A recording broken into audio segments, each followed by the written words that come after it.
Let's go to the fans, get some questions. Who's got one? Who wants to jump in here? Right there in the middle. Jump up, sir. Go to that back mic to get questions. Scott and Dean, I think Jimmy tried to sugarcoat it, but basically what I want to ask is, as songwriters and riff makers, is it harder to come up with lyrics straight as opposed to being under an influence in your past life? Not at all. Because in my past life, I was a German Shepherd. And I was a Doberman Pinscher, so. But in all honesty, not at all really, because to tell you the truth, I've gotten kind of bored with my state of mind over the last few years and my outlook on life, and I've got to a point where I have a hard time coming up with any kind of fresh and original way to, I guess, convey the same sort of depressing emotions. Not that they all were like that, but a lot of them tended to be, and that was a phase, and that was like where I was at, and so it was real and it was true, and I think it served its purpose. Yeah, and so now I'm kind of I'm really sort of looking forward to expressing ideas and feelings about new things. Is there one person more than anyone in the band that got through to you when you were at your lowest level that you really looked up to and that had something to say that made you just it clicked in your head that let's get it together? Yeah, you know what? And it was like never that kind of thing because we don't ever talk down at each other. There was a key moment actually that and it wasn't like. It wasn't necessarily, a moment that was a turning point in my like long-term recovery, but it was like definitely a very, very like sort of key moment in how I viewed my situation and like a breakthrough on denial. And that was like probably a couple of years ago, almost 2 years ago, and I was at a place detoxing, and Dean drove up. It was a couple hours away. And visited me on a Saturday when I had just got done kicking, and was just like saying, what, man, you gotta like start being honest with yourself and the situation that you're in, and like focus on what the truth is, and that sort of was like an inspiring, I guess, moment that. Because like the whole thing is fueled by lying to yourself, really, and to trying to paint a picture that really doesn't exist. Delusion. It's too bad for a lot of people that don't have the strong support group that you have. It's tough with those people because they just wander astray and end up ultimately dead. But there are the whole reason why the thing seems to work is because for the most part it's like other people who have trudged the same path and gone through the same kind of things, helping people out who are newer, and it's like that kind of experience of one person who's gone through it helping someone else who's going through it. So there are definitely ways that people can get help, I guess. Does that mean we have to break for commercial? Is that the sign? When the band starts. I'm gonna offer some recovery tips after the session. Yeah. For any other junkies in the room. Scott, there are people, as you know, there are a lot of people who honestly don't feel sorry for people who find themselves with drug problems. And do you understand where they're coming from?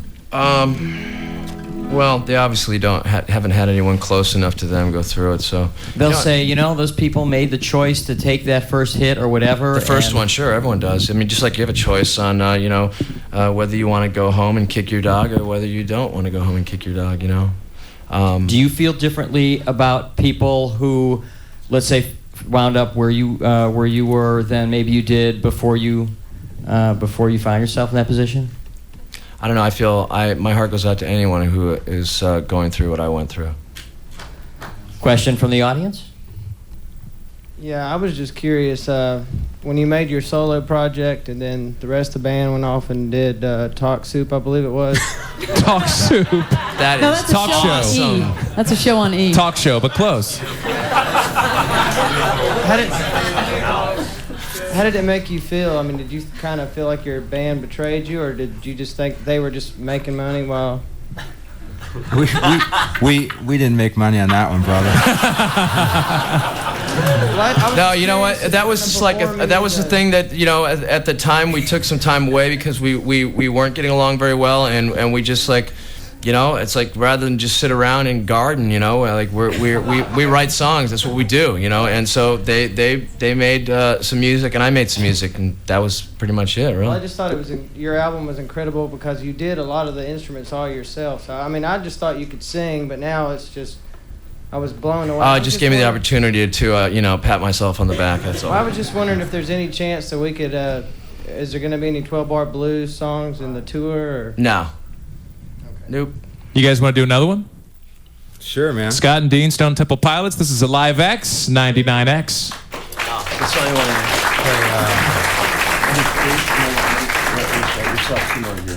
Three more. Okay. Let's just play it. Okay. We threw this one together this morning. We'll see what happens. Brand new. We're testing it out on radio.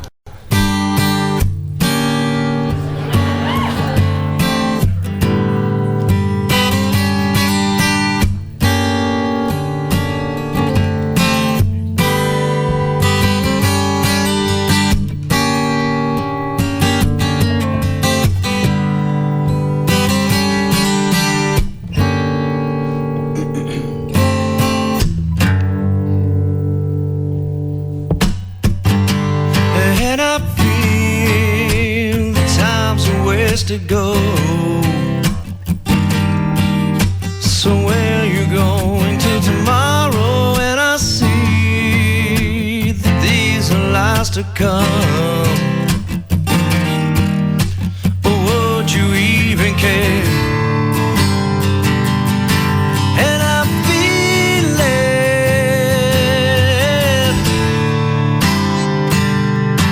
And I feel it.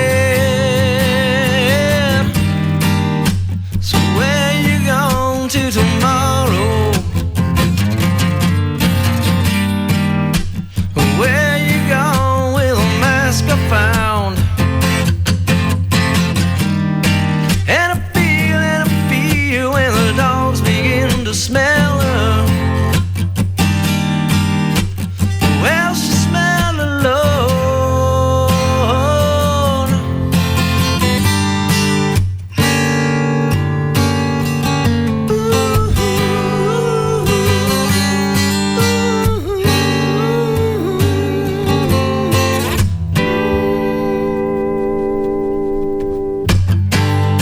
And I feel so much depends on the weather.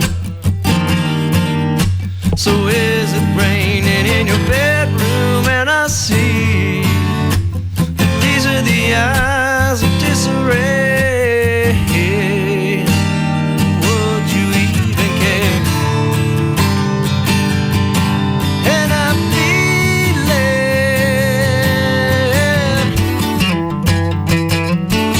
And she feels it.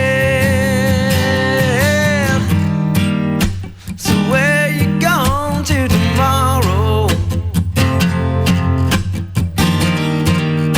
So where you going with a mask I found? And I feel when the dogs begin to smell her. Well, she smell alone.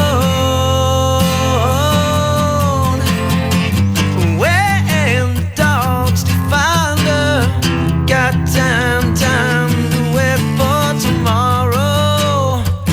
To find it, to find it, to find it. And when the dogs to find her, got time to wait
to find it.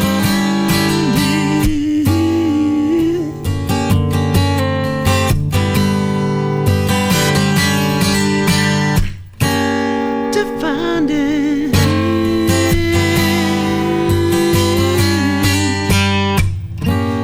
To find it.